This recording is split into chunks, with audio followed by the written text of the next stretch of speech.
So basically, now what we are going to see, let's say if we want to add a row using LOC attribute, we have seen that. If we want to drop a column, okay, or a row, then we have the drop functionality. Okay, so for that, first of all, import numpy as np, import pandas as pd, execute it, and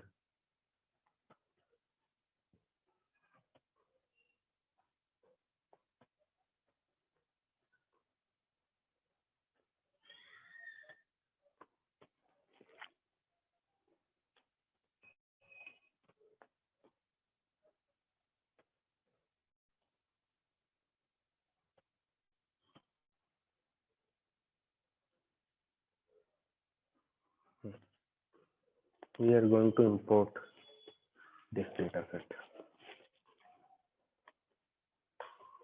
Okay. Now, in this data set, what we are going to do is we are going to, let's say, delete a row value. So what you can do, there is a function called drop function which we can use, and also we'll be adding a column.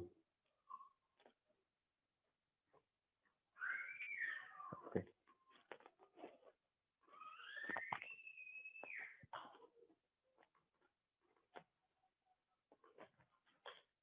This is a column we have added.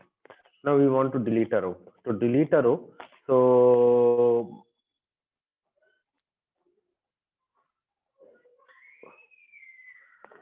we have a drop function. What we can do is just a minute. Yeah. So we have dot drop function, and in the drop function, we can pass the index value. Okay, which all indexes I want to remove. So I'll be passing the index value dot index, and inside this will be passing a list of index. For example, I want to delete this row and this row. I can pass 1, 3, and these two rows will be deleted. This is going to create another data frame. So you can write _1 is equal to this.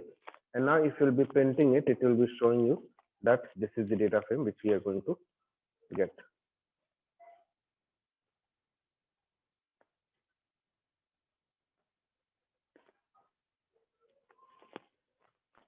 Here you have to use the square bracket. Okay. So 1 and 3 are deleted. But if you will check the international organization data frame, it is as it is. It is not changed. Okay. So basically, drop function, when you apply, it deletes the row index, or it deletes the row, as well as it returns a new data frame. It does not changes to the existing data frame. So if you are applying the drop function, you can assign it to a different variable, and then you can use it for a different purpose. Okay. Fine. Similarly, we can delete a column also. For example, let's say what I want to do, I want to give a different index values to this. So I'll be writing international organization dot index is equal to org1,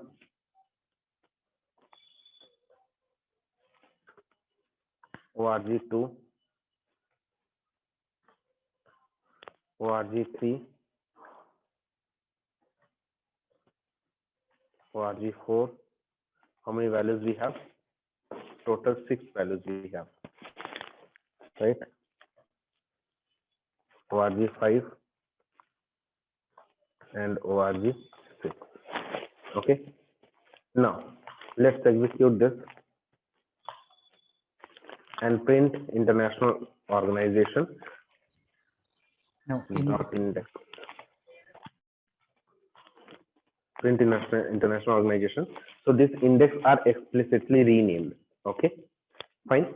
Now what you can do, if you want to reset the index, then what you can do, you have a function called reset underscore index. Okay.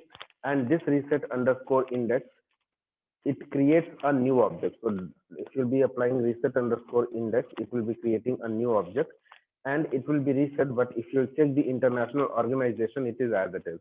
So what you can do, you can assign it to the same variable here. Okay. And now if you'll be printing international organization, so you'll see that it is reset. Okay. The default indexing, it is showing here. And this index, which you can see, let's say if we want to drop this column, so again we can use the drop function to drop this column. In this case, what I'll be writing, so again international organization dot drop, and inside the drop function we have the columns attribute. Columns is equal to the column name. Okay, so I'll be passing here index. Fine. And again you will be assigning this to the same variable so that it keeps into the changes into the same data frame. Okay, let's print this international organization. Now you'll see that it has been reset and index column is deleted. Clear? Fine, everyone. Yes. Yes. Okay, so next we have is selection and indexing on the data frame.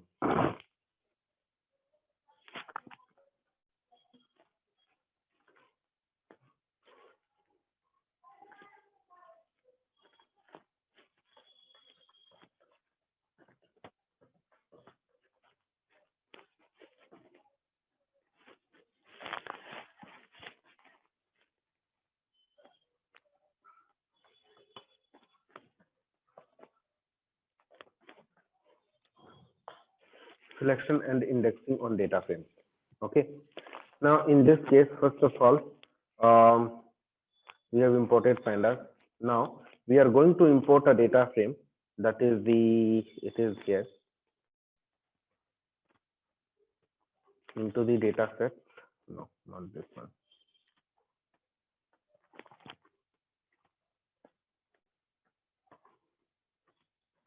Into the data set and is city by trip data. Okay, we are going to import this CSV file. Okay, so we are going to write here bike underscore data is equal to cd dot read underscore CSV and data set slash this one. Okay, now let's print bike underscore data is this one. Okay, in this you have number of rows and columns, total around 32,428 rows and 10 columns you have. Okay, I don't want to see all this data, so I can just write head and it will be giving me the first 5 data points, and similarly we can use tel so to get the last 5 data points. Okay, fine. Next, let's say if I want to access a column. Okay, so I can write the column name. Okay, for example, bike data, I want the bike ID. So what I can write here? Bike ID. Execute it and you have got all the bike ID. I don't want all the values, I'll be just wanting head. So I have 5 values. Okay, fine. Now remember, in the data frame, when you do the indexing on square bracket based indexing, okay, so in the NumPy array you first provide the rows and columns. In this you cannot access the rows directly in this notation. For example, let's say if the index is this one, if I will pass this index, if I pass this index values here on the data frame, it is going to give me the error. Okay, key error. This key error is not available. Why? Because remember, on the data frame you can access one column. Okay, you can give any column, and then based on that column you can give the index value. For example, in this bike ID, let's say I want the bike ID of this last row. Okay, so what I can give, I can write it like this. First I will access the bike ID and then I can give this index value. Okay, execute it, you will be getting that value. Clear? Fine, everyone. What is this value? 33660. This is the bike ID.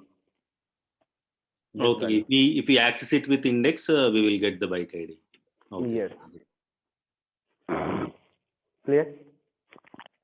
So it is indexing is little bit different from the array or list indexing on the data frame. So in the data frame, first you have to pass the column value and then the row value to get a single value. Okay.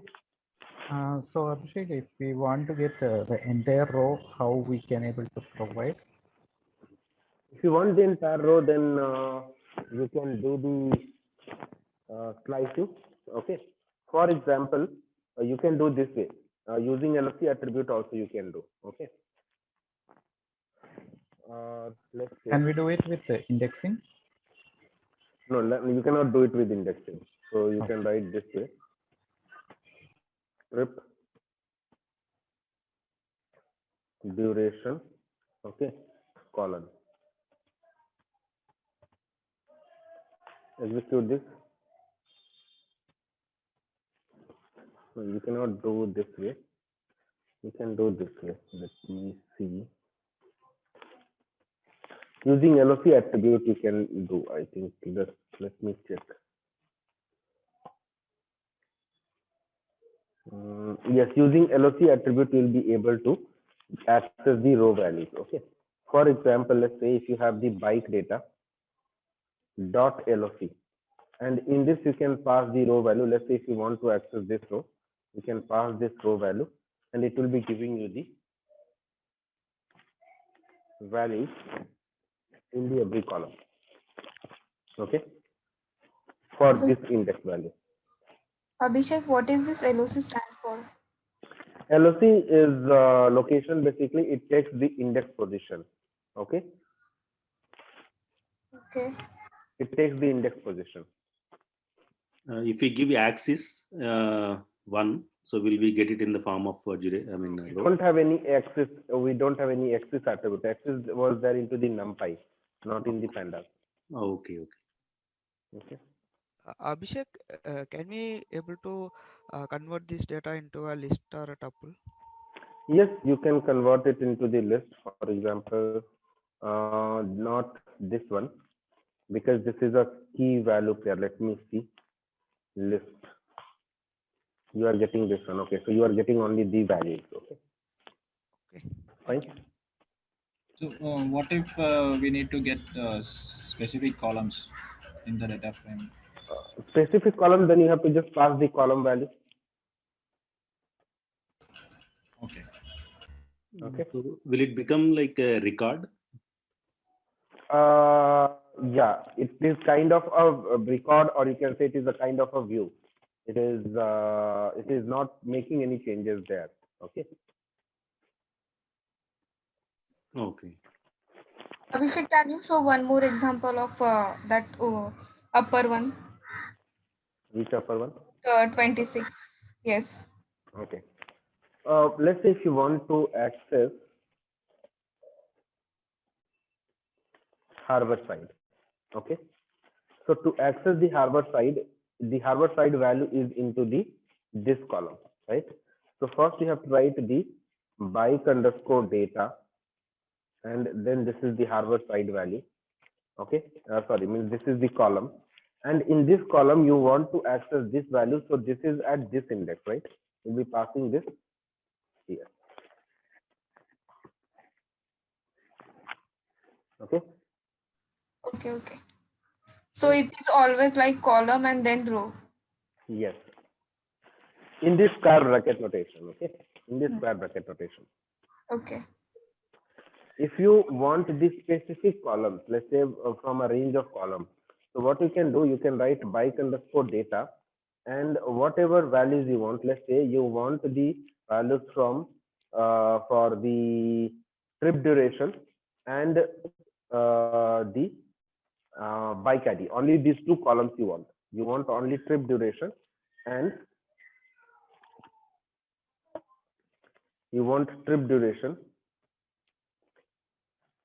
and the bike ID.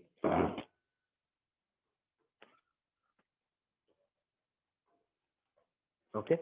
Execute this. You have these two columns. Okay. Dot head is going to give you the first 5 values. Okay. Fine. Now, if you want to access, let's say these values. Okay. One is using this way. You can pass first the column and then the row value.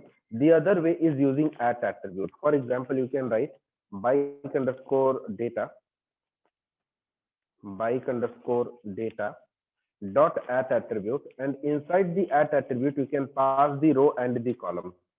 Okay, so let's say if you wanted to access the harbor side, correct?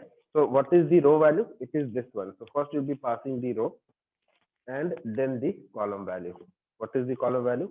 End station ID. Okay, 36639.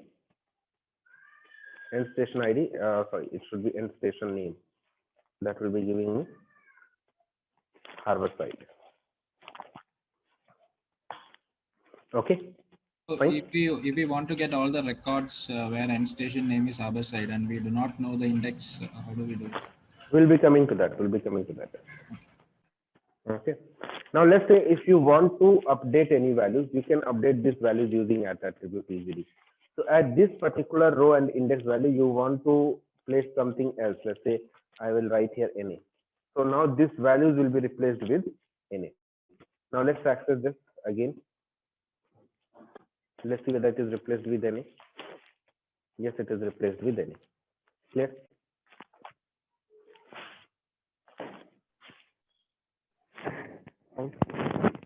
Okay. So this is the at attribute where we can pass the rows and columns. Okay. Next, you can do the slicing operation also. Slicing will create a new data frame object.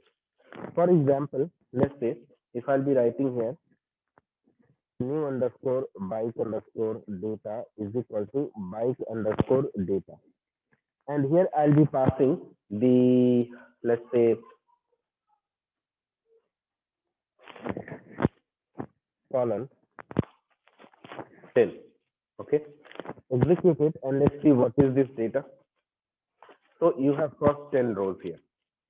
Clear? Starting from 0 to 9, first 10 rows are there into the new underscore bike underscore data. Okay, now in this new bike data, what we are going to do is we are going to perform few more operations. What I'm going to do as of now is I'm going to assign the different index here. Okay, so I'll be writing here new bike data dot index is equal to bike 1,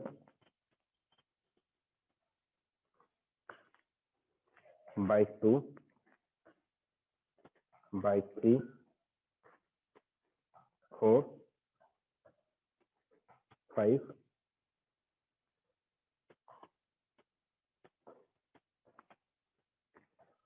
6, 7, 8, 9, 10. Okay, now let's see the new bike data. So I have given the explicit indexing here for all these 10 rows. Now why I have given? Because you can do this indexing and slicing operation using the implicit index or the explicit index both. So using implicit index, there is a ILOC attribute. Using explicit index, we have the LOC attribute. Okay. So new underscore bike data dot LOC. Dot LOC if you are writing. And if you'll be writing any row value, it will be giving you the values at that row. You have already seen that. Okay. Fine. Now, if you want to slice, then you can slice also using dot LOC attribute. So let's say if I want to slice from bike 3 till bike 6.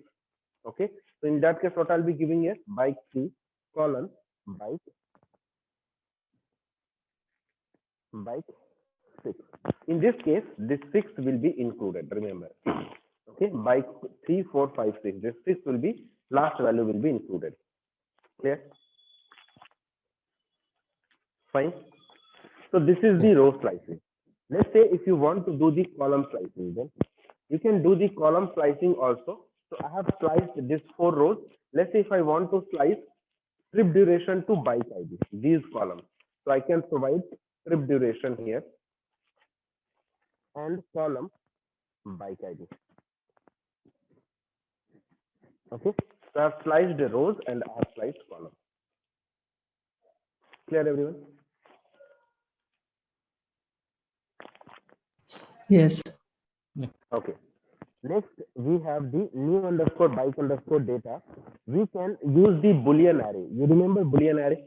Let's say if I want the values of all the city rides which are greater than, the trip duration is greater than 200. So this is not 200, this is not 200, and this is not 200. So if I want only those bike rides details where the trip duration is greater than 200, then how I can get it? So I'll be writing new bike data of this which is greater than 200. Okay. If I'll be executing it,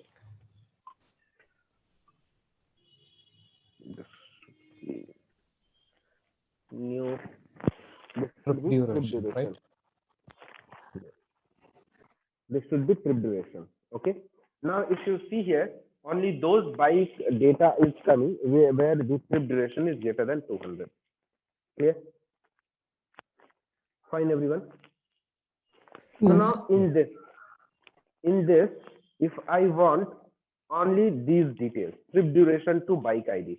So again, I can do the column slicing here. So again, I'll be writing this again, trip duration to bike ID. So I have got only those values where the trip duration is greater than 200, and then I want only those columns between this range. Okay.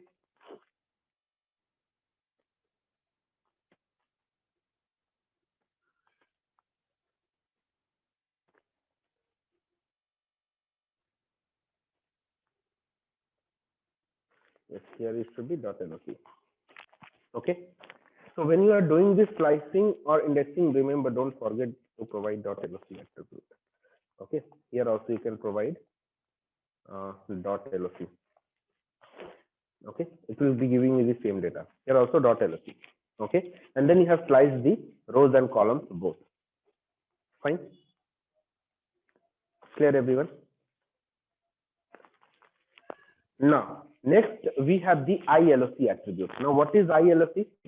So in the LOC attribute, whatever implicit indexing you have given, bike 1, bike 2, bike 3, and so on, that details you are using. Okay.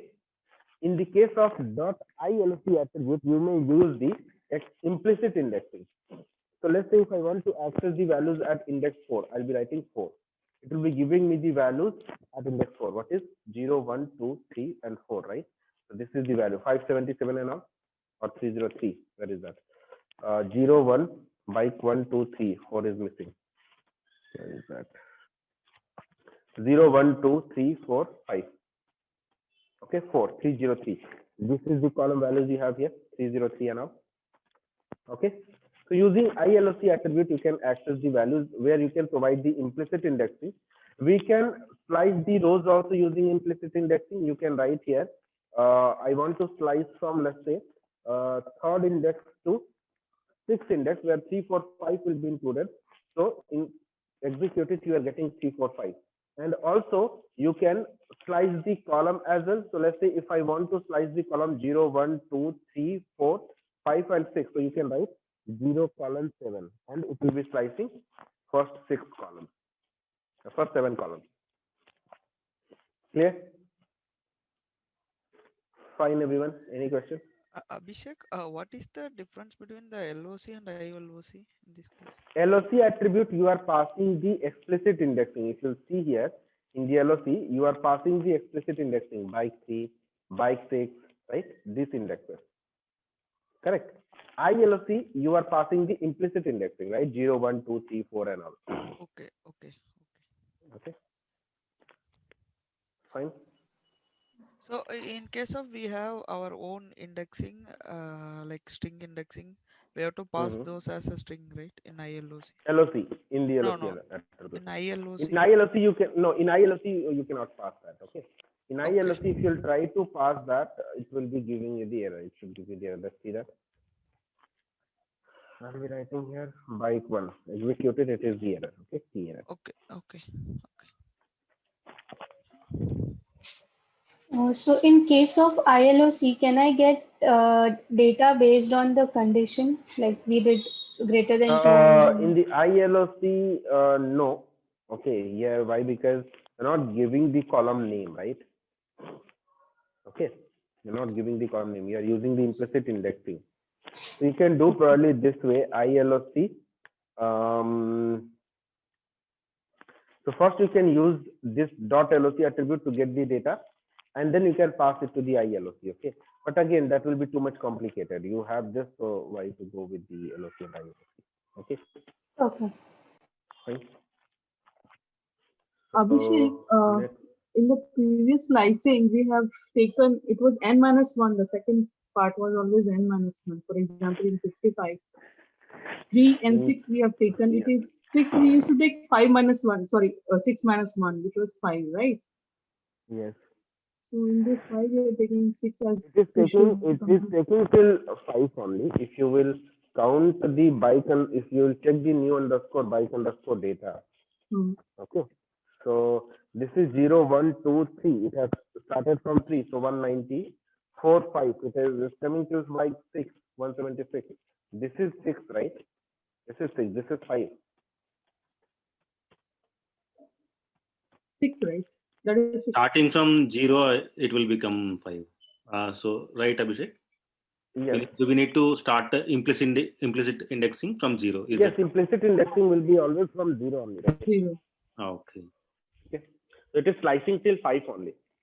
Okay. So always it is 5, n minus 1. Yes, n minus 1 only. Okay. Fine.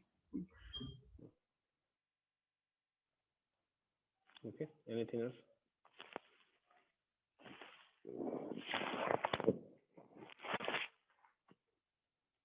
Any other question? Can we slice columns here? Yes, we have already sliced it. We have already sliced the column. No? Yes. This is the column slicing. This is the column slicing. Next, what we are going to do is, so we have already seen that how we can, do the indexing and slicing. Let's say, if I want here, you can see there are subscribers and customers. Okay. So if I want only the subscribers data, then what I can do?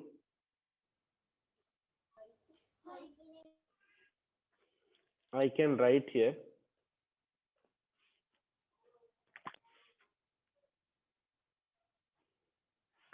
bike data of this user type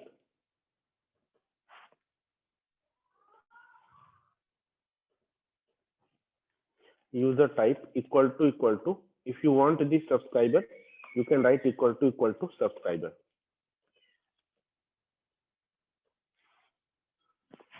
Okay. So if you will be executing it, it will be giving only the subscriber data. Okay. Fine. In that, let's say if you want only those data where the bike ID is greater than 30,000, then what you can do? So next you can do another operation here.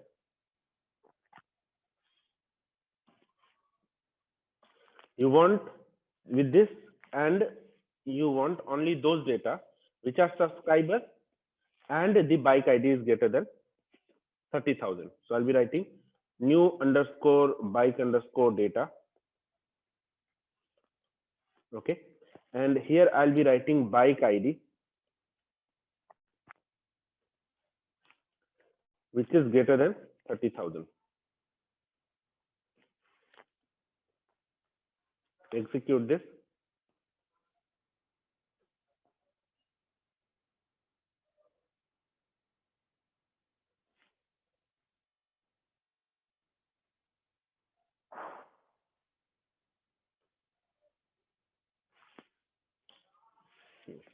Okay.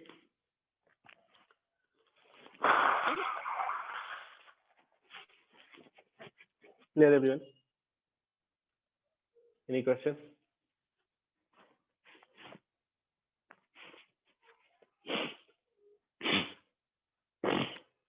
Okay. That's it. There are other operations also you can perform, which you'll be learning. Okay, later. So that's it in the selection and indexing. Any question?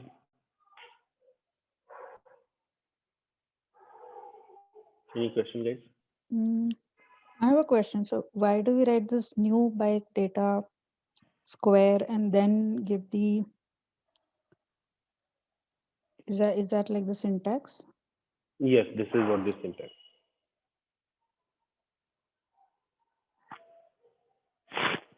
This whole thing is the weight syntax. Okay. Clear? Any question? Can we assign this new bike data to some another variable as well? Yes, you can assign it to a different variable. Okay. Okay. So next operation we have on the data frame is iterating over the data frame.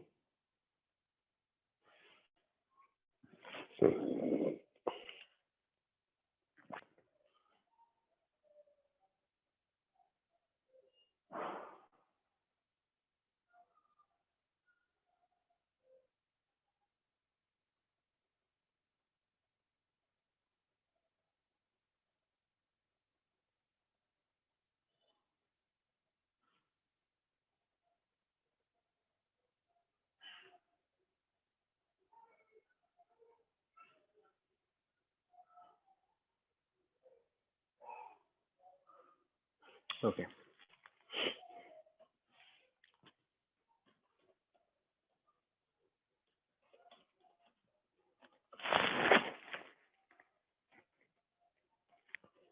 Iterating over the data frame.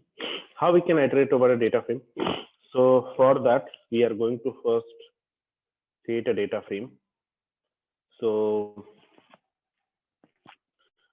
we have this data frame, space organization.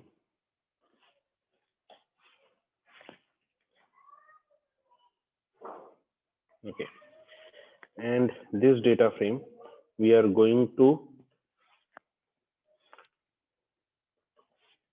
create a data frame out of this dictionary. So this will become columns and this will become the values in that column. Okay, fine. Now let's print this data frame, what exactly it is. So this is the data frame we have, where we have the column names and we have the rows indexes here. Okay, we have the different values here for every column. Okay, now next what we are going to do is we are going to iterate over this data frame. So to iterate over this data frame, we have the different functions. If you will be iterating over this data frame directly, for example, if you're writing for I in this and print I, okay, so it is going to give you the column names. Okay, what I want the column as well as the value names. How can I do that? So for that we have a function called iter tuples.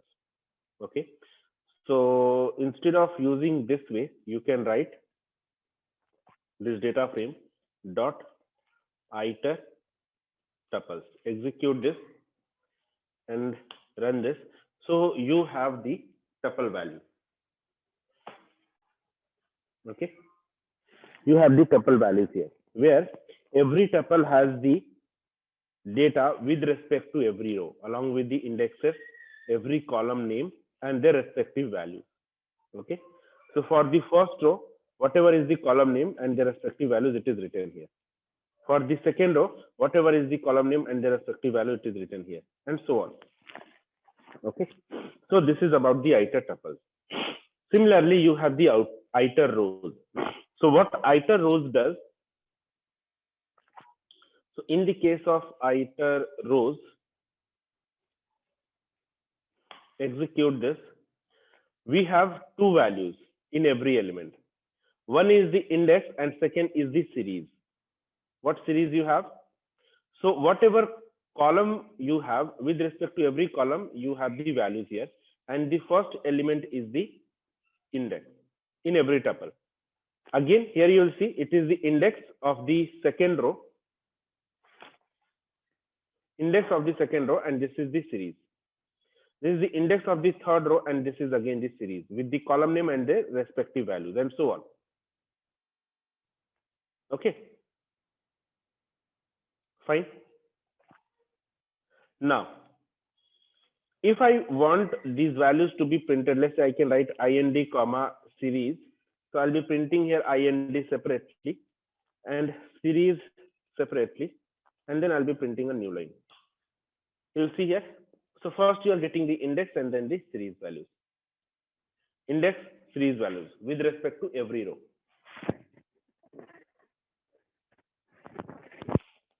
Clear, everyone?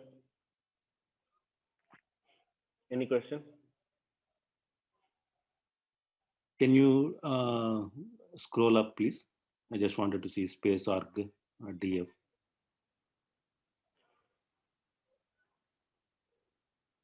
Okay, organization and headquarters. Okay. Okay. So you have the column name and their respective values. Okay.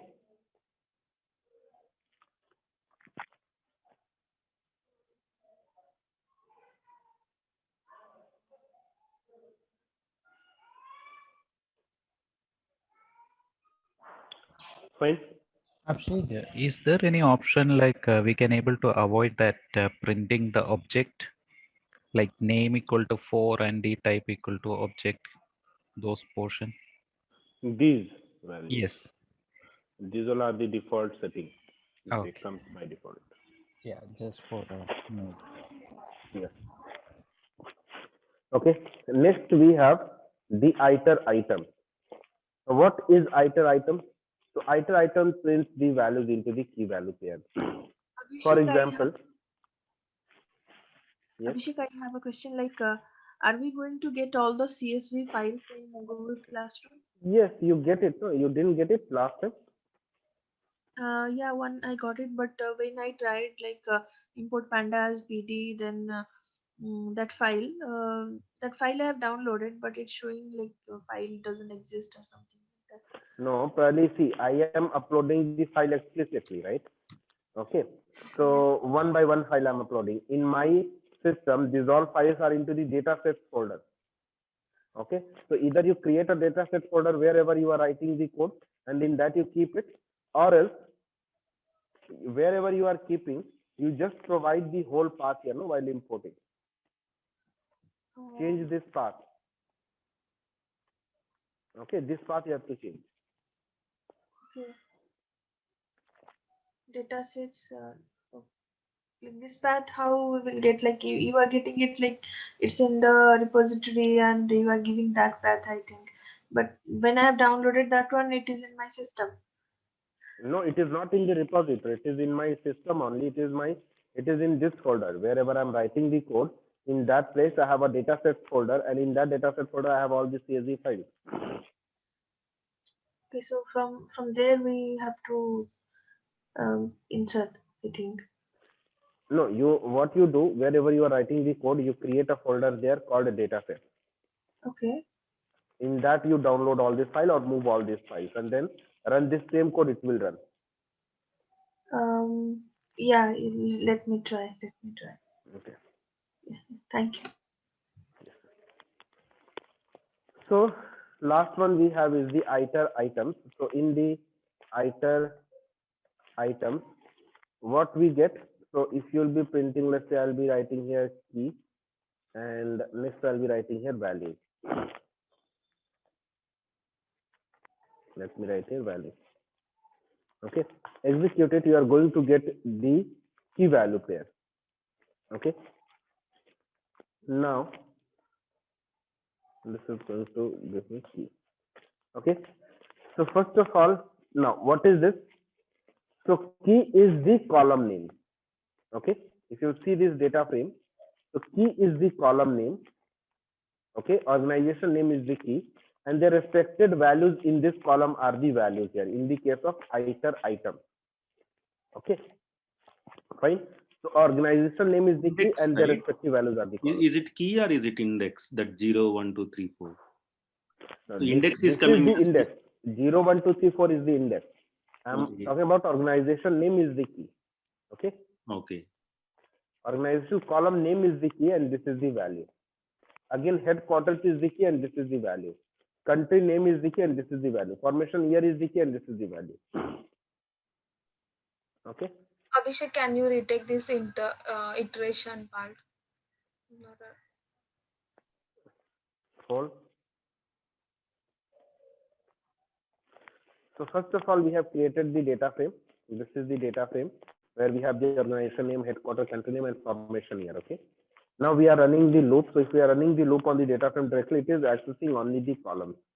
So for that, to access these values, individual values, one way is what we can access by row or we can access by column.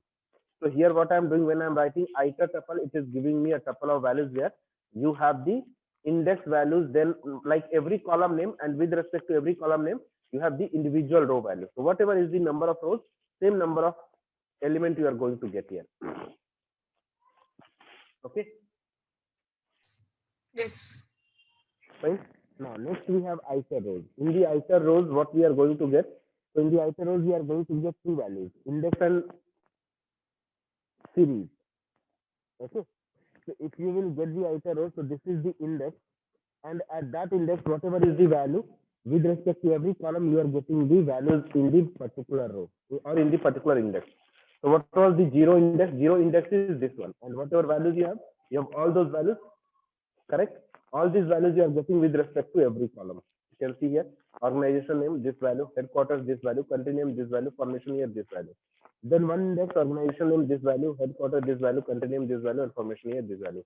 So with respect to every index, you are getting the values, and you are getting in the key value format, okay, or in the series format.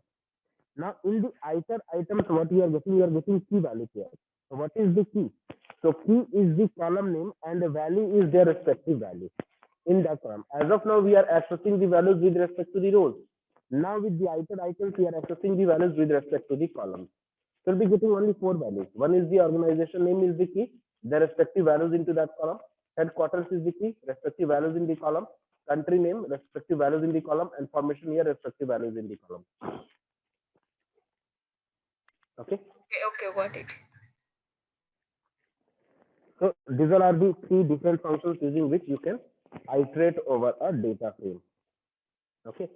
Next we have reshaping a data frame. To reshape a data frame, we have the pivot function and the melt function. Pivot function. So if you will apply pivot, so what is pivot?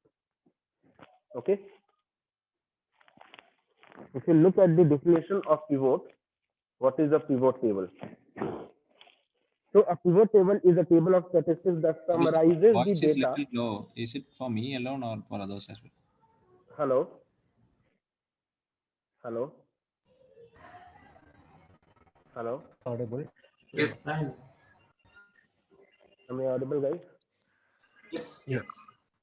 It's audible, Abhishek. It's a bit low. That's it. Okay. We are far away from mic. I'm using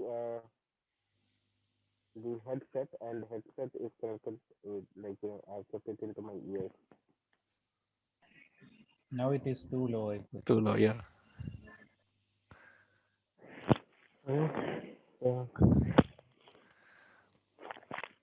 Just remain in the meeting. I'll rejoin the meeting. Okay. Probably I need to restart the system so it happens. No, I think now it's like okay, Abhishek. Now it is okay. Probably you Right can now? just go ahead. Yeah. Okay, fine. So what is the pivot table? Pivot table is a table of statistics that summarizes the data. Basically, pivot table we use to summarize the data, or it is a different way of looking at the data of a more extensive table. So if you have large table and if you want to summarize the data into the fewer number of rows and columns, then you can use the pivot function. And that is what we are going to do here. So let's say we are going to first import data and we are going to read the data. So that is the avocado data. So avocado.csv. Let's read this data. Okay.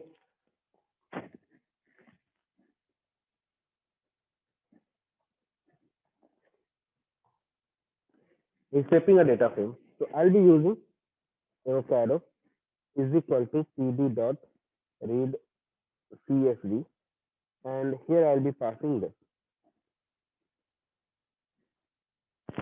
Okay, this will be data set product execution. Now let's print the avocado data set. This is the avocado data set, where if you see this data set can be minimized. How it can be minimized? See here, you have few rows. Atlanta is repeating. Boston is repeating. California is repeating, right? So these are the repeating data set, data points. Then organic, conventional. This is a column which is again repeating. So we can reframe or restructure this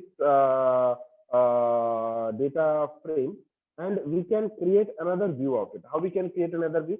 So you can use the pivot function. Using pivot function, you can give the index and column values, and then accordingly.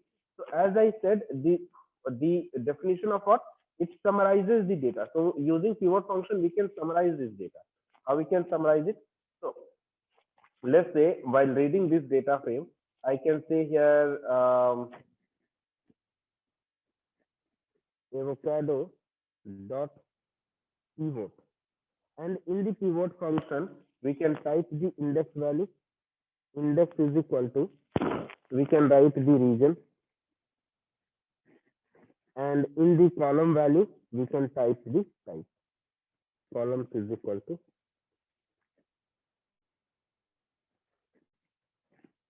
type. Execute this. If you see here, this is the region array, region row, okay, where Atlanta, Boston, California, this has become the index, and this type has become the sub column of every column. For small bag, there is a conventional type. For small bag, there is an organic type. Again, for large bag, there is a conventional type, and for large bag, there is an organic type. Total bag conventional, total bag organic. So isn't it a restructuring of data, and we have summarizes the data? So using pivot function, you can summarize the data easily. Not only these values, but you can also summarize it, summarize the data based on the different column values also. Now, since we don't want the data of all the columns, if you want the data, let's say if you want the conventional and organic data of a particular column, for example, let's say if I want to check for the total volume, so I can pass the value is equal to total volume. Execute this, and we have this total volume. Okay.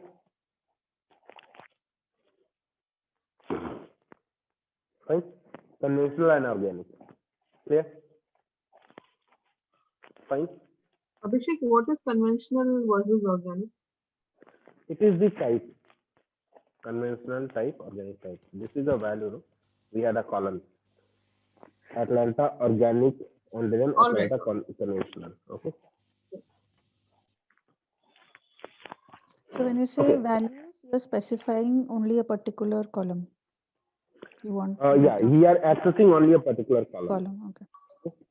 Now, using pivot function, what we have done, we have created an array. We have converted in an array into a sub array, like, or you can say into an array where you have the sub column. A column is converted into the sub column. We can create a multi-dimensional array also while reading the CSV file itself. For example, while reading this CSV file, we can do this way: multi-index array. We say it is a multi-index array. So index column, we can provide the two rows or the two column values, region and type. What is this? Region and type, these two columns, right? So we are going to create, this is another orientation or the another way of looking at the data, nothing else. Okay. So when we will be doing that, so this is the another way of looking at the data. So Atlanta region, we have organic and conventional, Boston organic conventional, California organic conventional, and so on. Okay. So this is the index, this is the sub-index. In this is the column, the top one is the column, and the bottom one is the sub-column. Okay. Fine. Can you please repeat that multi-index? I didn't get it. Multi-index, it is another way of looking at the data. So you had, let's say if you'll be reading this CSV file, it will be coming into this format, right? So let's say you know that this region is repeating. Okay. So, and this type is also repeating for every region. So what you can do, you can convert this, or you can reframe this using the pivot function. While reading the CSV file, you can use the index underscore column attribute to create a multi-indexed array. Multi-index means there are two indexes now. So if you want to access this value, then what you have to write? First, you have to access this column, and in that you have to write Atlanta and then organic to access this value. Okay. So it is a multi-index data now. Clear? Fine. Yes. So you have now two indexes here. Okay. Fine. Next, we have the melt data. Sorry, melt function. What this melt function does, it melts the data. So let's say it is, as I said, these all are the different way of looking at the data. So if you'll be executing it and if you'll be printing this, so you have the city temperature data where you have the month name and the different city name as the column name. And for every month, what is the temperature? It is recorded here. Okay. What is the temperature of Atlanta in January? What is the temperature of Atlanta in February, and so on till December? What is the temperature of New York City in January, in February, in March, and so on? Okay. So you are getting this data. Now, when you will be applying the melt function on this, okay. So you applying the melt function on this will be melting this data into only 3 values. Okay, or in 3 columns. One is the month name, and then will be the values, and then will be the variables. Okay, so let's see that how we can melt this.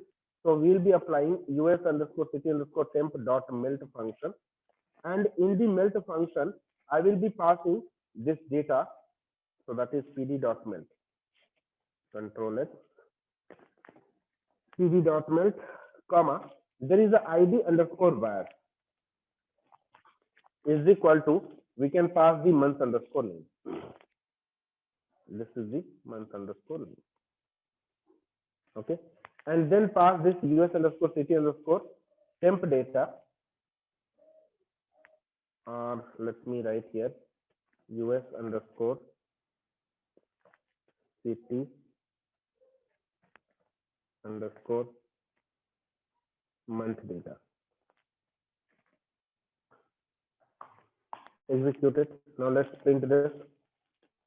So this is the another way of looking at the data. So what it has done, this was the data frame. Now it has converted this into this.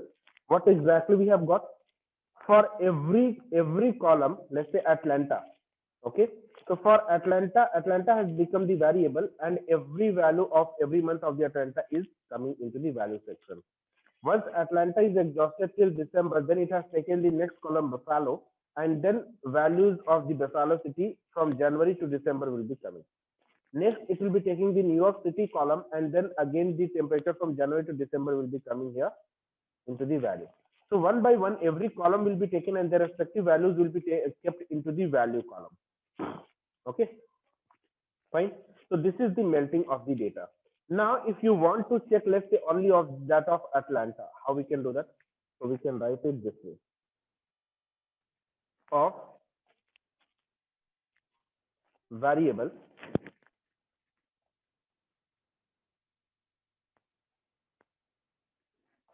equal to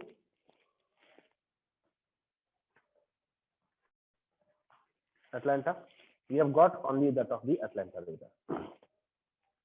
Fine. Clear? Okay, everyone. So input 80 once. I just want to see the syntax.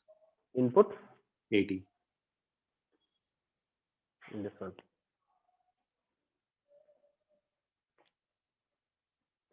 Okay, 17 PD melt USCT temp ID pairs month's name. Okay. Abhishek, this ID_vars from where you got, or this is the syntax? 1 minute. Sorry, no, ID_vars is the syntax. Okay. So similar to ID_vars, we have the other values also. Okay. For example, while reading this data, I can also write few other attributes.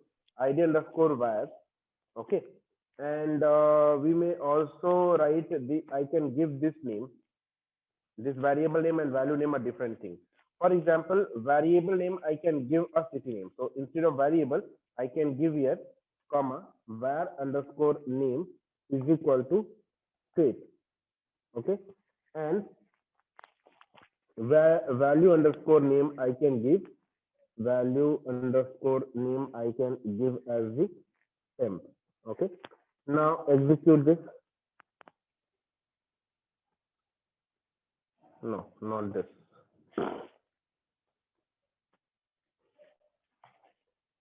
This one. Okay. So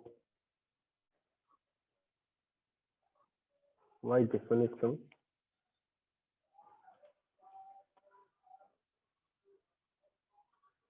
Where I'm writing this?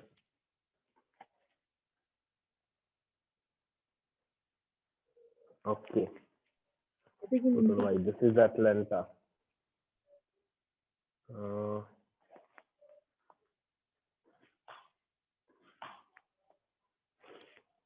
This is Atlanta, and then yes, I do that, and then we have var underscore name is equal to state, and value underscore name is equal to temperature. Okay, now let's print US city month now. So you have this one. Okay, this is state and this is temperature. This is now changed. Okay, so basically you can give your own names also if you want. Okay, clear everyone? Okay, so Abhishek, can you please scroll up a little?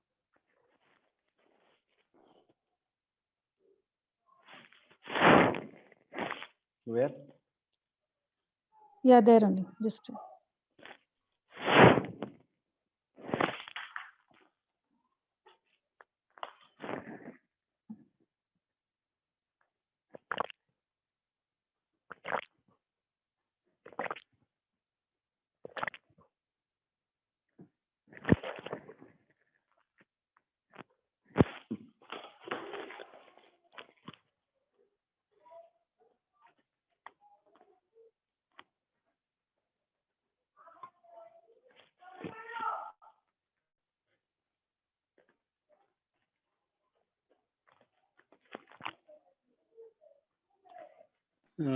So Abhishek, like when month's name is becoming the first column name, var name is becoming the second column name, and value name is becoming the third column name. How is this? Yes.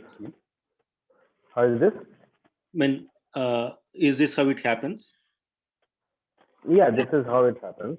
So no, see what you are doing, you are melting the data US city temp data. Okay, fine. Okay. I am just renaming this.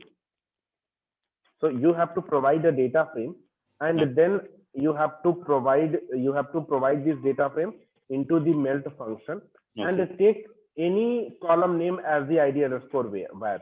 Whatever column name you'll be taking, that will become your this value. Okay. Whatever variable name you have, that will become this here variable, and rest all will be becoming the value. Okay. Okay. ID of the variable and variable name. Yes. So can we give multiple value names? Is it possible? What if? Where? Here? In the value name?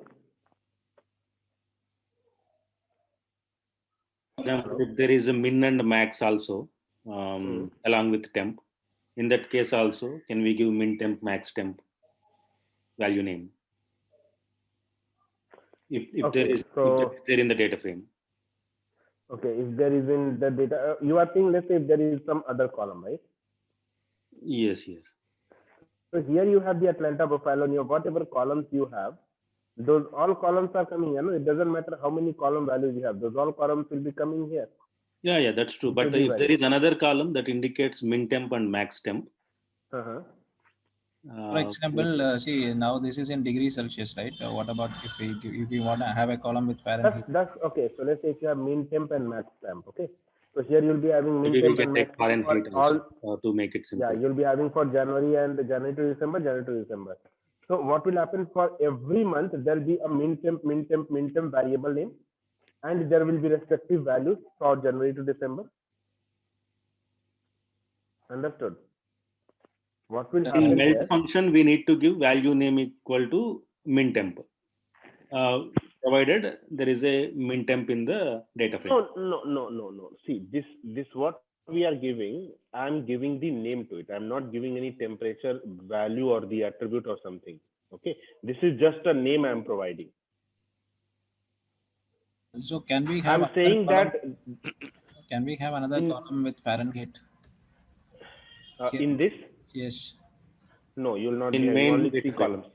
In Only main 3 data. columns you'll be having. Here you'll be having only 3 columns. In the main data frame, if you want, you can have another column.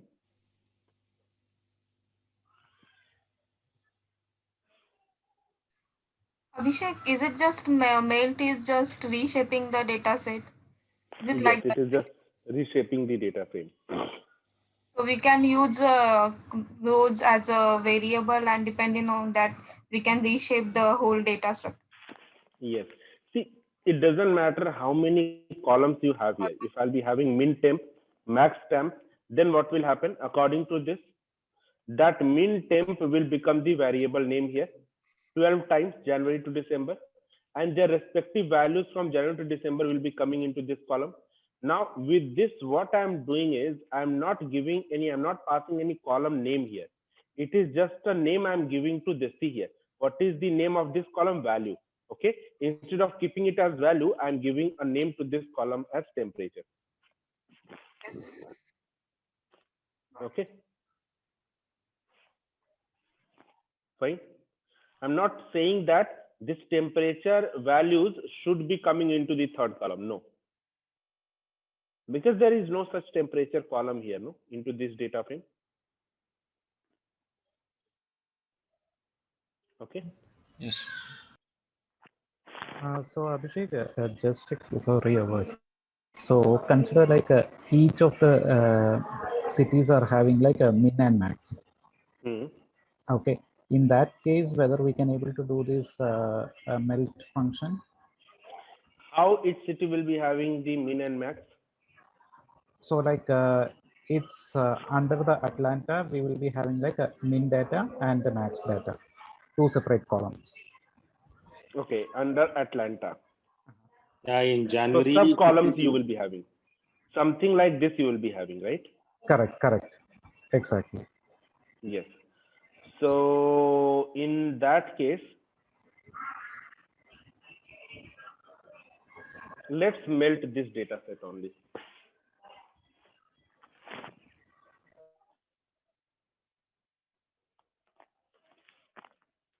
Dot melt. Which column I'll be melting? No. Control X, PD dot melt. I'll be passing this, comma.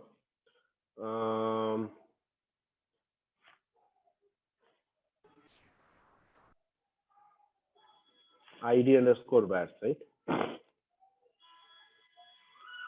ID underscore vars is equal to region. Execute this.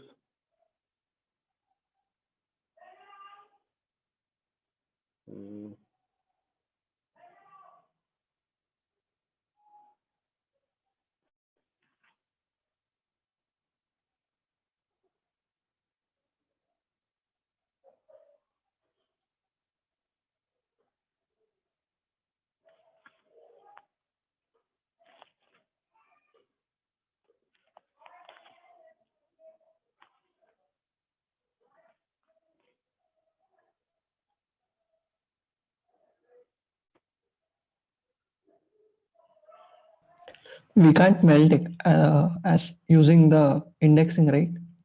We'll have to melt it using the columns. So, no. To store it in a variable and then take it.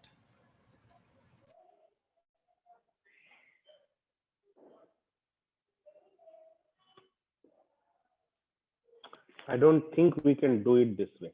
Let me see. If I'll try to melt it along the columns also, no. If you have this type of structure, you'll not be able to do that. Then you have to convert it into the normal data frame and then you'll be doing that, okay? Not possible. Okay. So Abhishek, is there a function or something where we can flatten it? Yes. So see, this one also is not making any changes to your avocado, right? Avocado is still as it is. Dot pivot. Right. Okay. Suppose we have data in that particular format. So how do we flatten it? into like So use the melt function, okay, or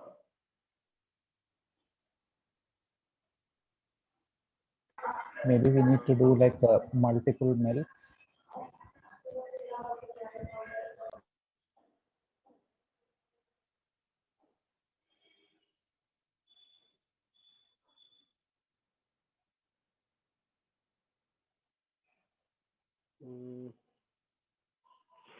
you can do melt, and then from melt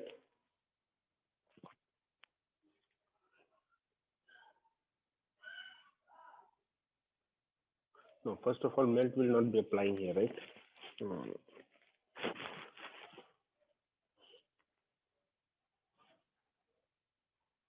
How we can do that? Maybe like first we need to slice, then needs to melt each portion. What you will be slicing? Maybe like in this case, in the output 90, we may need to do like small bags first, slice small bag data. Like that we can do. Is it possible?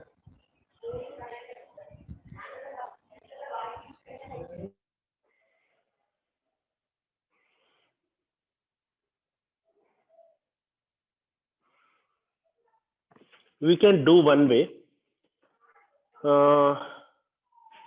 We can split this data frame one by one and then do the concatenation. Concat and merge. This way we can do that. Okay.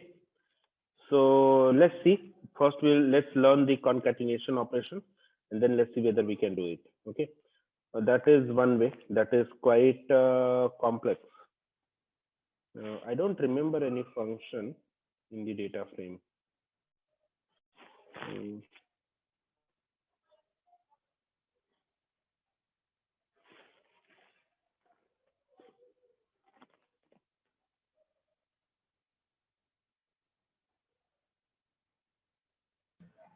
We have a unstack function, right? Yes, stack and unstack function. So, but that is for the multi-indexed array.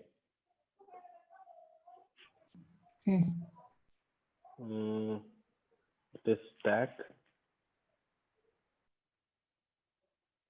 Let me see using unstack.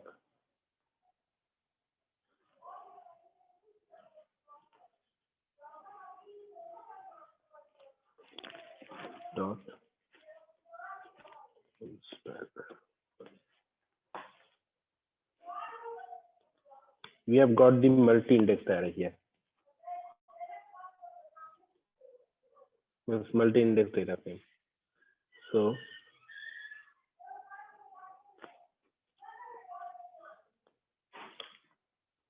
let me apply it here.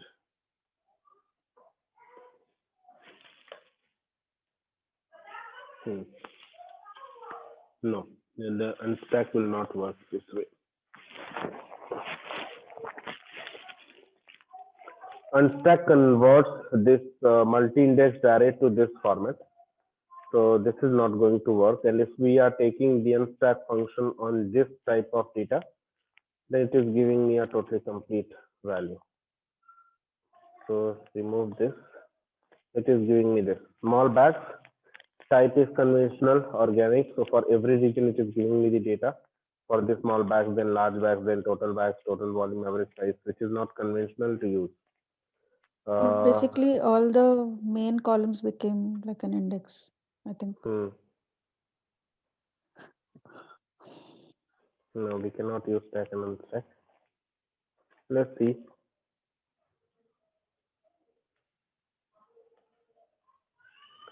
I think concat and merge will work.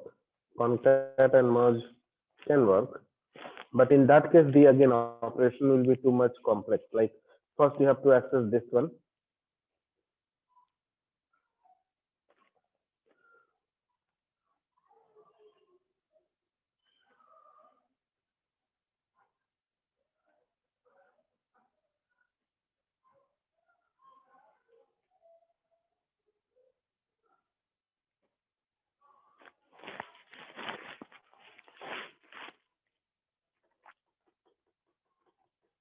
Okay, I'll see if any function is available, but I don't remember any such function which can directly convert it into the normal array.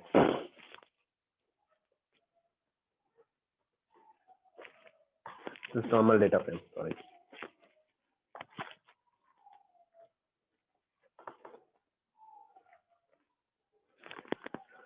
Okay, so When we are using this melt, so ID underscore vas that we pass the column name, can't we pass sub columns names?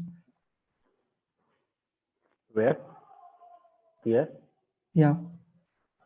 You can pass any column name. Month name I have passed. Okay. No, Now in case pass of multi, like in case of sub columns that we have.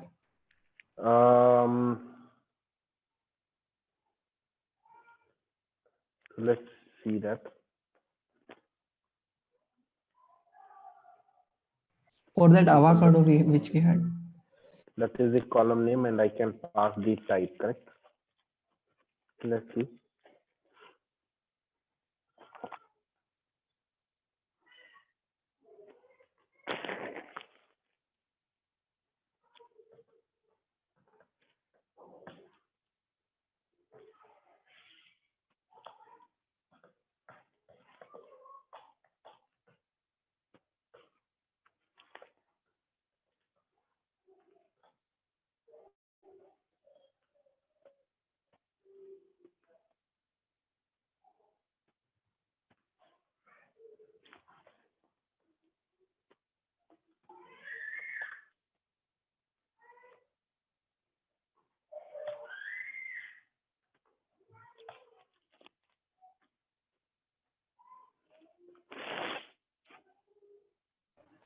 Yeah, can't we pass conventional and organic in the ID underscore vas?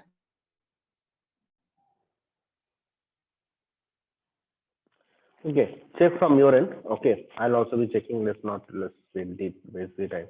We can check different things.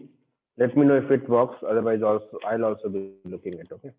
So, but I don't remember any such function is available. What you can do, what you cannot. So there are different possibilities. Let's leave it for the later part. Okay. Let's continue with this one. What we are going to do is so we have seen the melt function.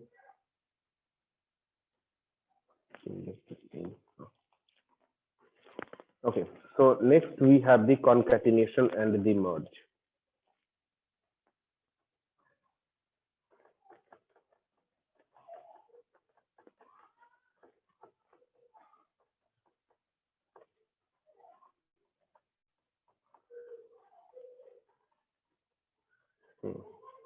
Concatenation and the merge data frame.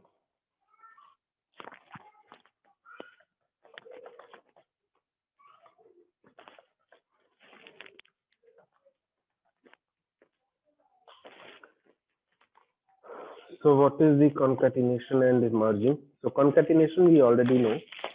Let's say we have this student's data frame, and the student data frame is having one column ID number. Okay.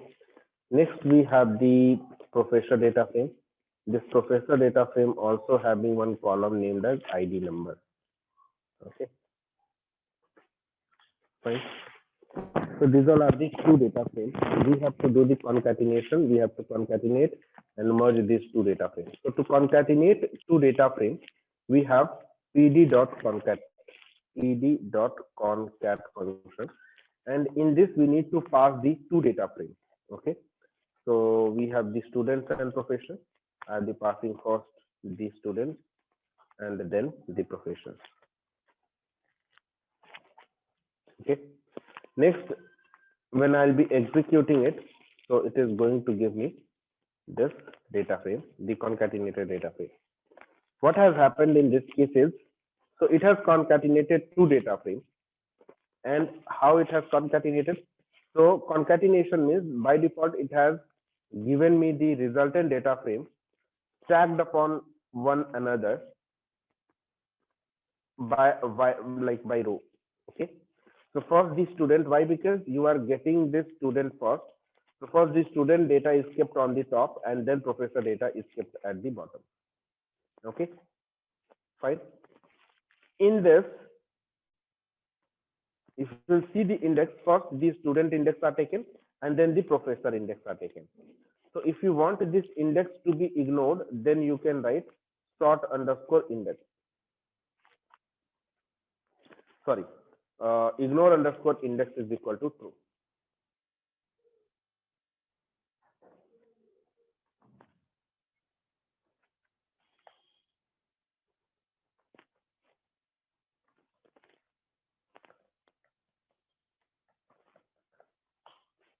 Okay, so now if you see, it is coming in the normal indexing.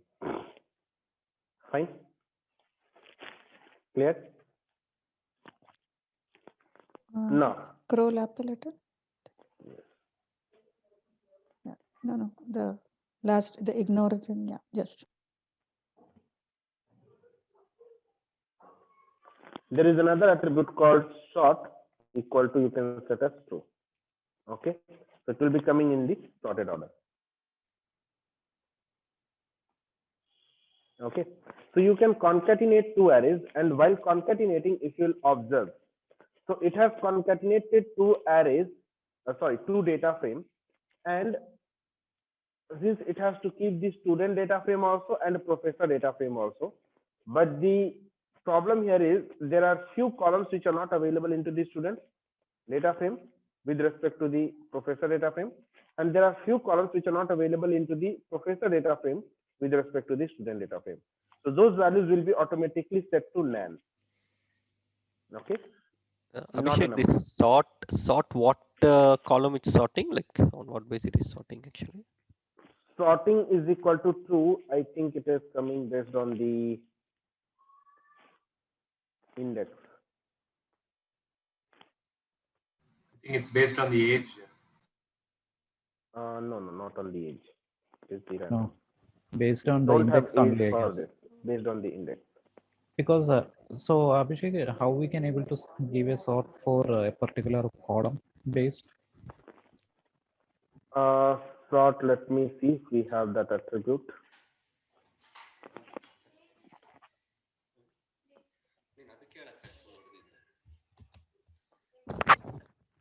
No, we don't have.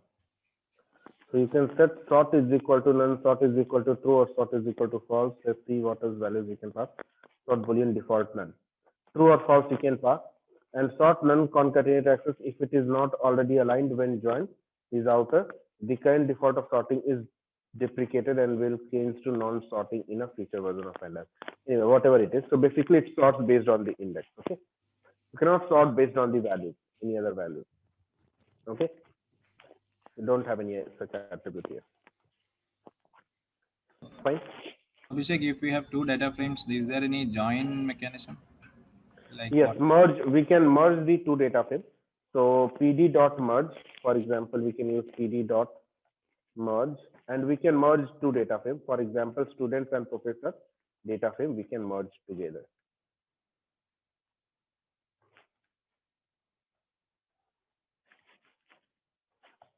Okay. Now, while merging, it is going to take the common column in both the data frame, and based on that column, it will be merging the two data frames. And only those ID number will be taken which are common to both. The one which is not common will not be taken. Okay. Fine. Now, if you want to merge these values based on another column, so you can specify using on attribute on is equal to ID underscore number. I wanted to merge based on the ID number, so I've given on is equal to ID underscore number. Okay.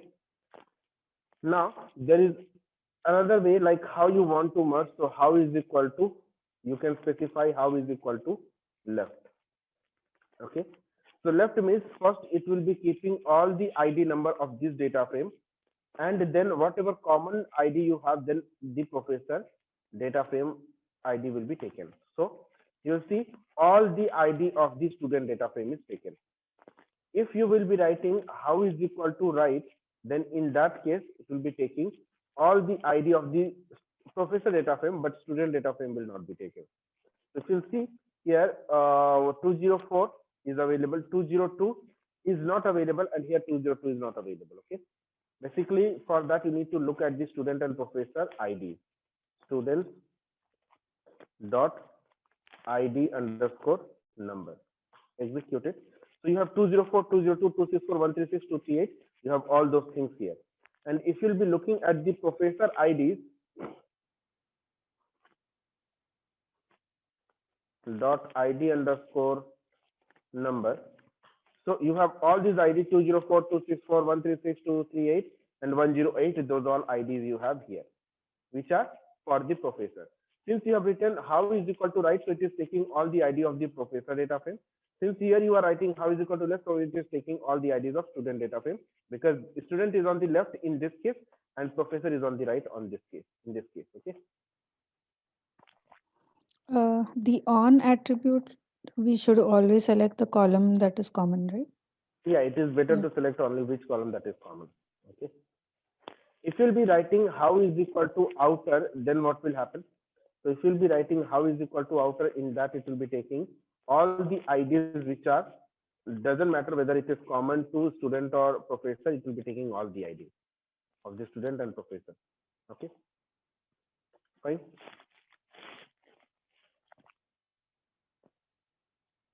Clear, everyone? Basically, like doing during the merge, if we are not providing that on attribute, how it will be? Automatically it will select which column is common, and then based on that it will be merging the data frame.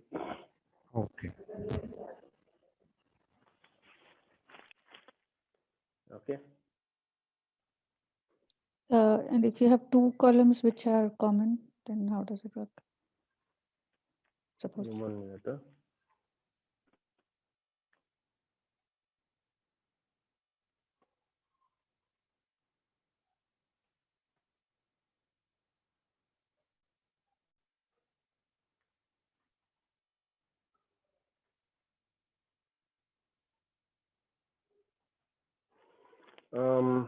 Sorry. Go ahead. What you are saying? No, I was just wondering, suppose I have two columns that are common between the two data frames. So, and I don't give the on attribute, so will it give an error or how will it work? Okay, two columns. Yeah. Right? Yeah. Then no problem.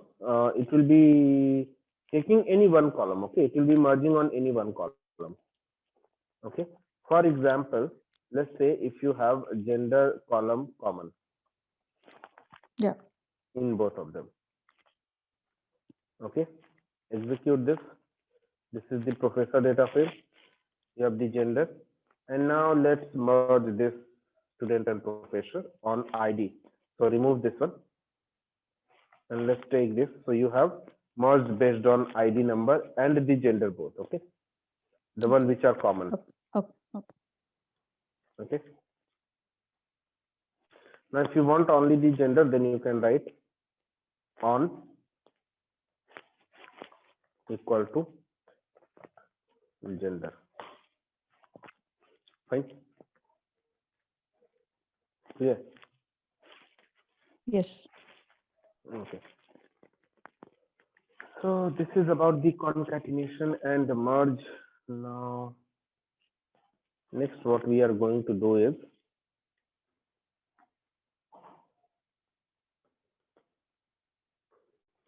group by.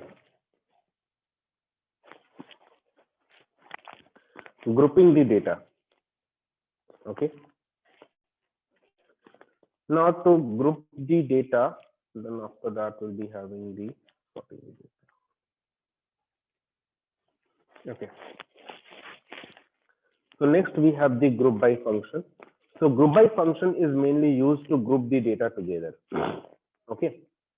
Based on the different values inside a column. For example, we are having the car data.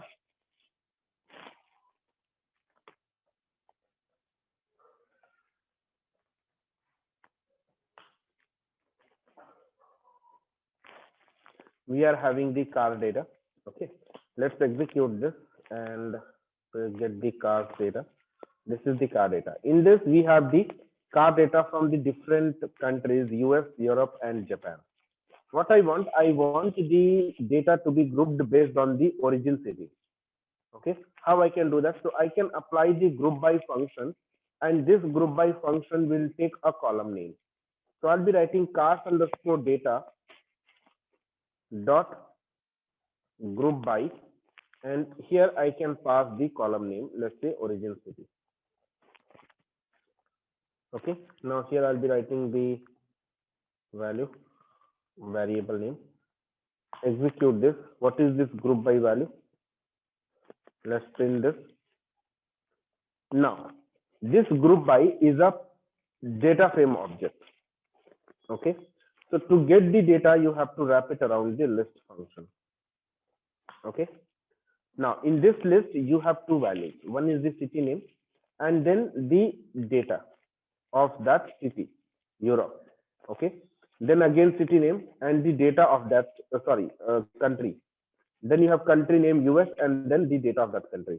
So whatever the distinct values you'll be having into this column, with respect to every value, a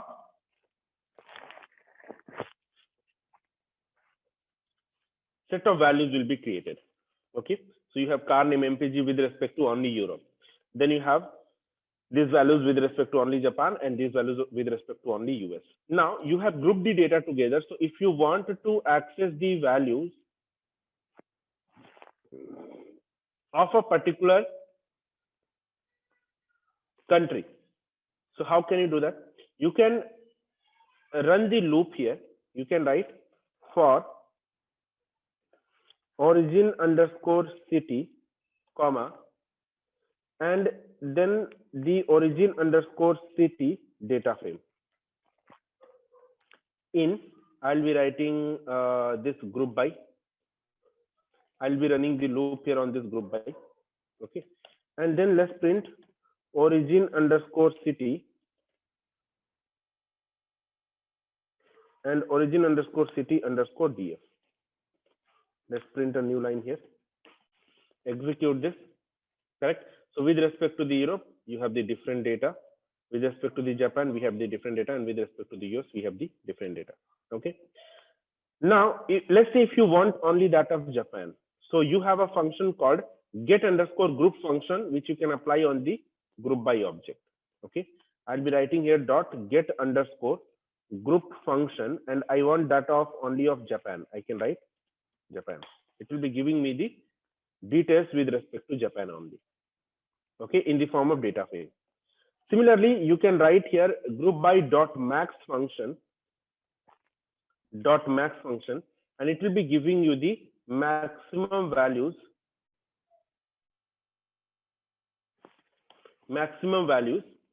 of every origin city. In the Europe, what is the maximum value of car name? What is the maximum value of MPG? What is the maximum value of cylinder? What is the maximum value of displacement? And so on. Similarly, in the Japan, what is the maximum value of car name? That is in the number of characters, basically it is counting. Okay. Then maximum number of MPG, value of MPG, cylinder, and so on. Then similarly in the US, maximum largest car name, MPG, cylinder, displacement, and all. Fine. Similarly, you have the mean function. So you can apply the mean function here. Dot mean, and then you'll be getting the minimum values. Okay, with respect to every origin city. Fine. Abhishek, I didn't understand. I didn't understand from the for loop actually. From? For loop. See, this for loop is nothing but we are just running the loop over here. Group by is what? It is a generator object. Okay, you are applying the list function, you are getting the values. Every value is a tuple, where every tuple first value is the city name and second value is the data frame. Okay, so with respect to only Europe, you are getting the data. Now we are running the loop on that. So it has two values. This group by has two values. Okay, every tuple. One is the city name and the second one is the data frame. That's what we are printing here in this origin city and origin city data frame. Correct. And this one is the Japan. Okay. So I want, so either you can run the loop and then you can print it this way, Or if you want only that of Japan or the US or of a particular value, you can use this dot get underscore group, this Japan. Okay. Okay. Someone asked me in the beginning that what if I wanted all the values with respect to a particular value in a column. You can do this group by and then get underscore group function. Based on that, you'll be getting only that of Japan. Okay. Similarly, dot max and dot min will be giving you the maximum and minimum value in that particular origin city, and this maximum and minimum value will be the maximum value in the car name column or MPG column, cylinders column, displacement column, horsepower column, and all. Okay. This group by is just name of data frame. It's not a keyword. Yes. No. Okay. Whatever name I have given here, the same name I am using. Yes. So how does it max and min decide, like based on length or what? Car name matlab? Is this car name based on the length of the string?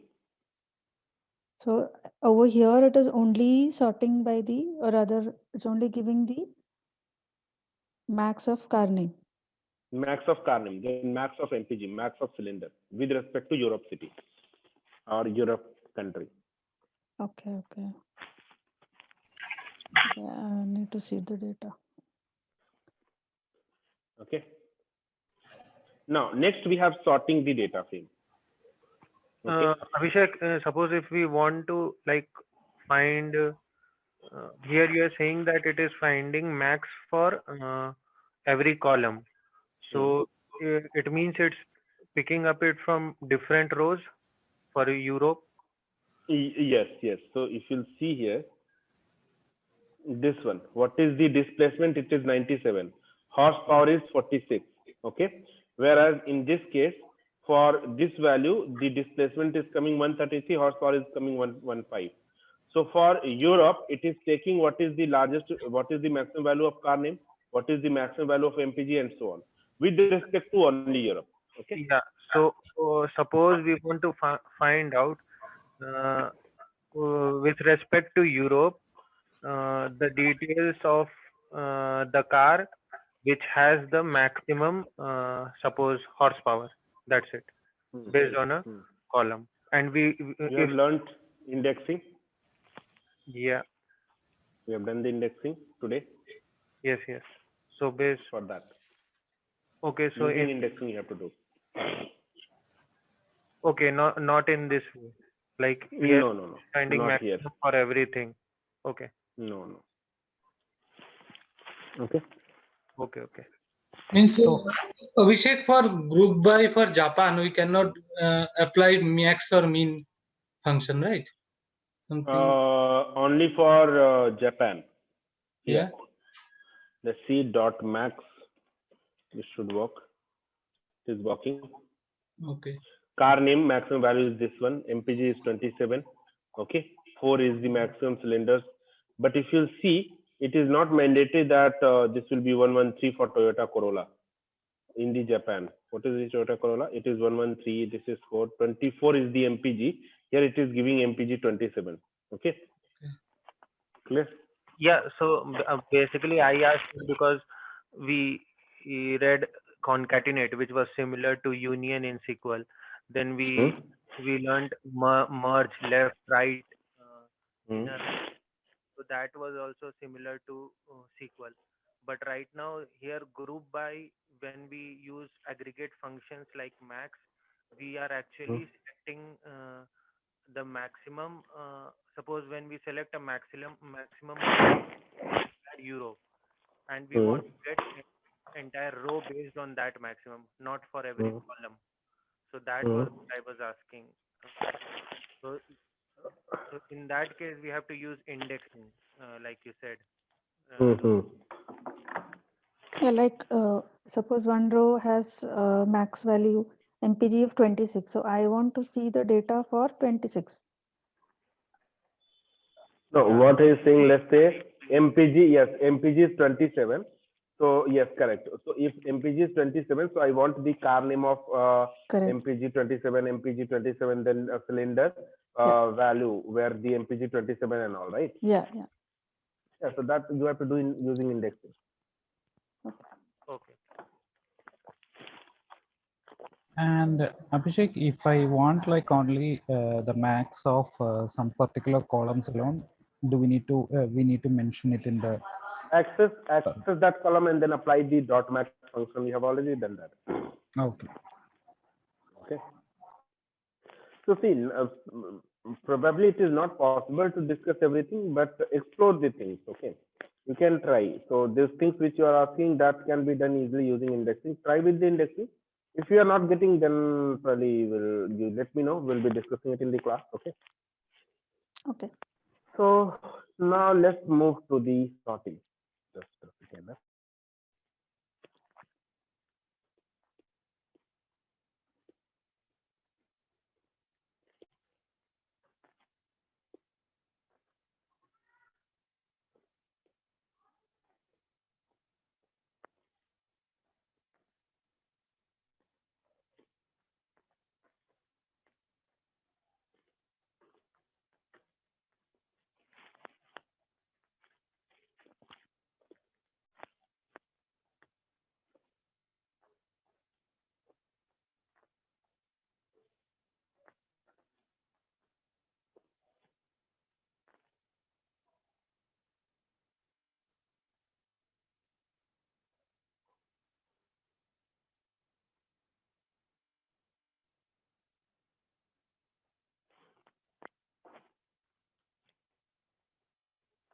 What we have done, sorting. We have done the group by, and let's see the sorting.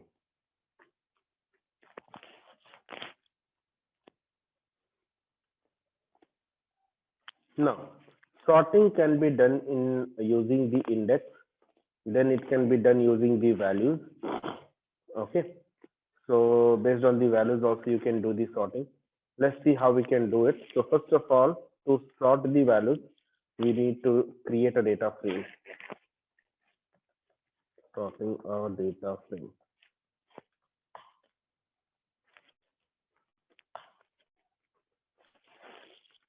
This is the data frame we are reading. Now let's see this. We have this data frame 0 to 9. Okay. Now I'm going to assign a random index to this. So what I'll be writing here, dot index is equal to, I'll be starting with, let's say 4, 8, 9, 2, 6, 7, 1, 0, 0, 1, 2, 3, 0, 1, 2, 3, 4, 5 is not done, 5, 6, 7, 8, 9, right? Now let's print this unsorted IMDb rating, Control V, execute this and then execute this. Okay, so we have the random indexes. Now if you want to sort it, so you based on the index value, so you can use this and then you can use sort underscore index, dot sort underscore index. Okay, execute it, it will be sorting based on the index values. Okay, but remember, sorting will not make any changes to this data frame. This will remain as it is. Okay, now next, this is by default in the ascending order. If you want this to be in the descending order, then what you can do is you can write here ascending equal to false. Ascending equal to false. Okay, so it will be sorting it into the descending order. Fine.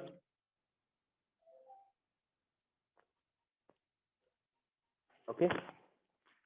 Now let's say here you want to sort it based on the column name. Okay, then you can sort it. You can write here axis is equal to 1. Axis is equal to 1. It will be sorting based on the column values. If you'll be running this, it is sorted based on the column name, right? Okay. Now let's say if you want to sort based on the values. So you have sort underscore values function. So you can simply use this data frame dot sort underscore values, and here we may write the by attribute. By is equal to with which value you want to sort. Let's say if I want to sort by title column, so I'll be writing here title. Okay, this will be sorted based on the title column. Sort underscore values. Okay, it is sorted based on the title column. Fine. Clear? Now let's say if you'll be passing two values here. First you want to pass the duration and second one is genre. So based on the two values you want to sort it. So first is the duration and second one is the genre. Execute it. So first it is sorted based on the duration, and in the duration if the genre is coming, or let me do one thing here, it is not quite visible. Let me do here first genre and then the duration. Now it will be. Why? Because we have few repeated values into the genre. That's why I have first sorted into the genre. You can do it using duration genre only, but here we were having, I think we don't have any repeating value into the duration. So that's why it was not clear. Okay. So to show it here, what I have see the genre which is starting with A, they are kept together. So first it is sorted based on the genre values. Okay, and then in that with A, it is sorting based on the duration. So if you see here crime, how many crime values you have? 1, 2, 3, 4. In this again, it is sorting based on the duration. Okay, so first it will be sorting using the first value and then second value. Okay, fine. Clear everyone? Any question? Yeah. Yeah. So this is how we can perform the sorting operation on the data frame.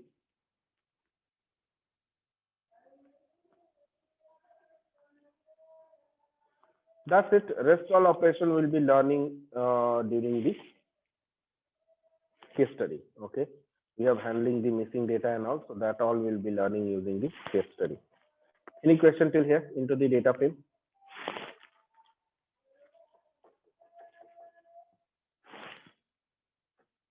Any Just question? one question. Like in the column sorting where you did in default, I just want to have a look there.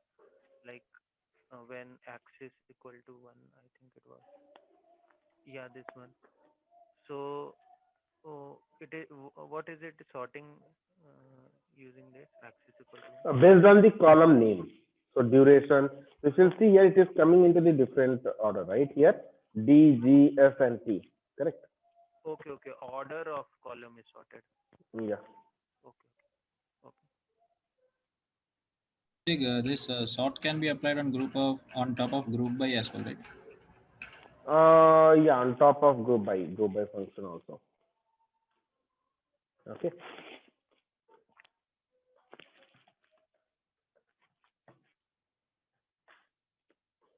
Clear? Any question?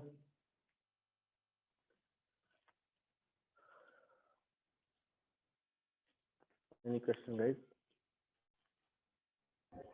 No, Abhishek. Okay. Next, let's start with the matplotlib. What is matplotlib? So matplotlib is a visualization library in Python and data visualization library, and we use this matplotlib to plot the data. Now we can do the 2D and 3D plotting both, but it is not recommended to do the advanced plotting using matplotlib. For the advanced type of plots, we have the other packages like Seaborn, Plotly, and all. Why?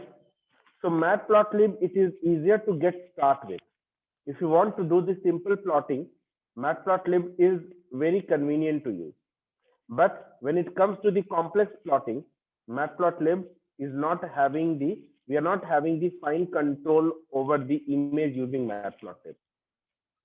Okay, so that can be easily achieved using the different packages like Plotly or Seaborn, or there are different Folium and all. There are different other visualization tool or the modules we are having. We can use them. Okay, fine. Now let's see how we can use this matplotlib. So first of all, to use the matplotlib, we have to import matplotlib. matplotlib dot pyplot as plt. Okay. Now pyplot is the submodule into the matplotlib, and we are importing it. We are giving a name of it. We are renaming it as plt. Okay. Fine. Next, to understand the matplotlib, we are going to take two arrays. So one more thing, you can plot the arrays easily into the matplotlib, but when it comes to plotting of the data frame, that is not possible into the matplotlib. Most of the data which you'll be reading nowadays, that is either into the database format or into the Excel data or the CSV data, that will be read into the data frame only, right? And this matplotlib is not convenient or is not comfortable with the data frame. That's why we don't use matplotlib very regressively. But as far as array plotting is concerned, matplotlib is one of the most accepted libraries for the visualization. So let's take two arrays and we are going to plot them. We are going to learn the matplotlib functions and the different attributes. Okay, so I'm going to create two array, np.array here, and I'll be using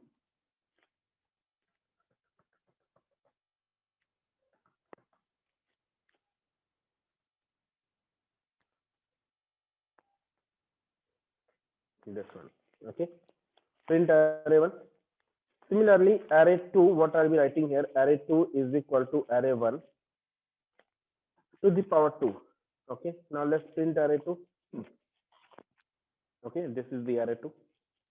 Now, if I want to plot these two arrays, so there are different ways of plotting the arrays. I'll be coming to object-oriented approach, which is one of the most used approach for plotting into the NumPy.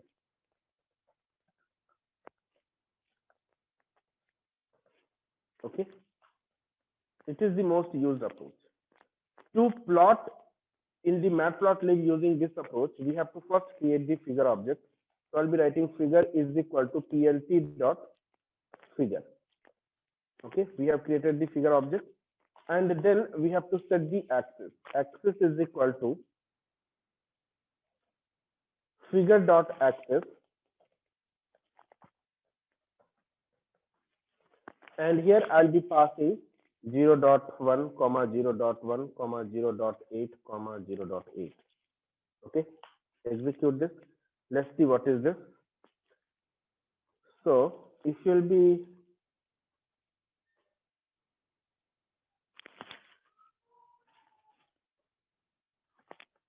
axis in figure in matplotlib.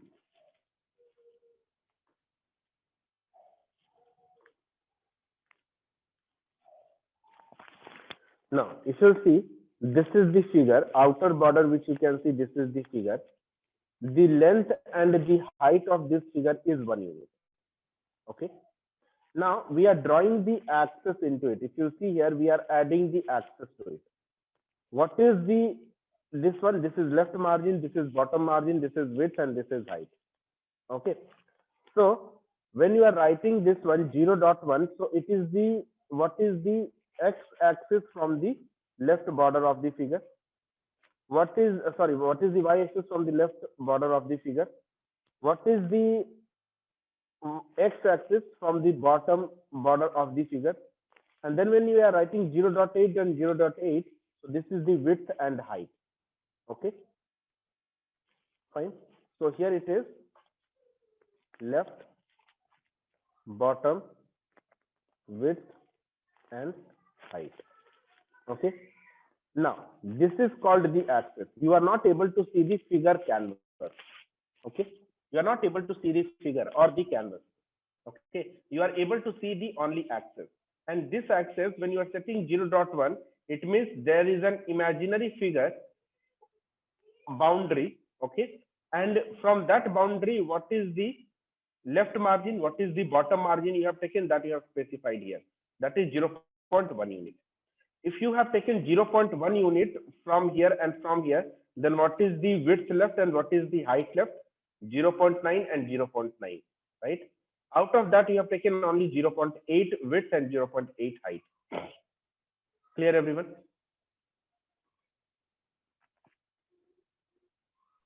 Yes. Is it clear?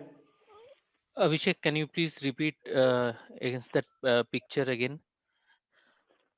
See, when you are creating fig is equal to plot dot figure, it is creating this outer figure. Okay. Okay. Okay. The width and height is 1 unit. Width is 1 unit. Height is 1 unit. Now, when you are writing add underscore access 0.1 0.1, this is left and bottom margin. Means from this boundary, what is the left margin? 0.1 unit. What is the bottom margin? 0.1 unit. What is the width and height is left? 0.9 and 0.9. Out of that, you are taking 0.8 unit height and 0.8 unit width. Okay. So you are actually defining the working area in which you are going to plot your. Correct. Okay. Okay. Okay. Fine, everyone. Now, to plot this figure, we are going to use ax.plot. Okay, array 1 versus array 2. Execute it. This is the plot of array 1 versus array 2. To give the name, we have ax.set underscore x level, and we will be writing here array 1.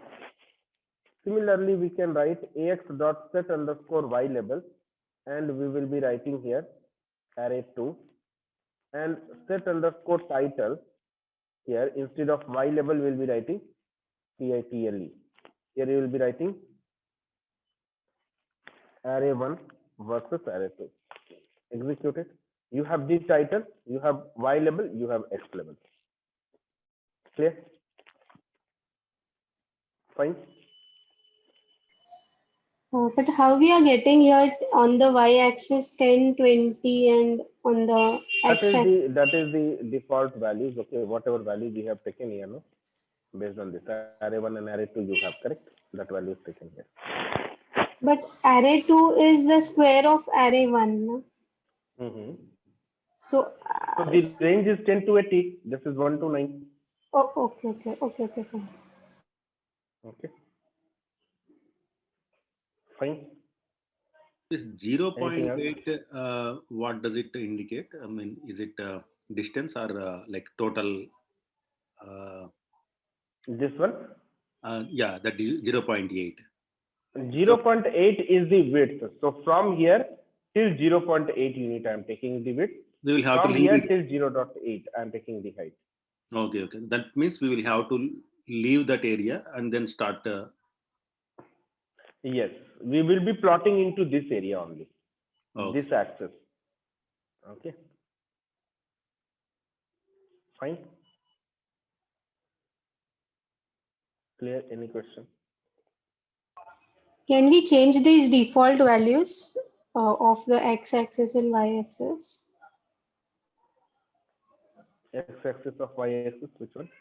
Can we change the default values for the Which value? x 10, 20, 30, 40?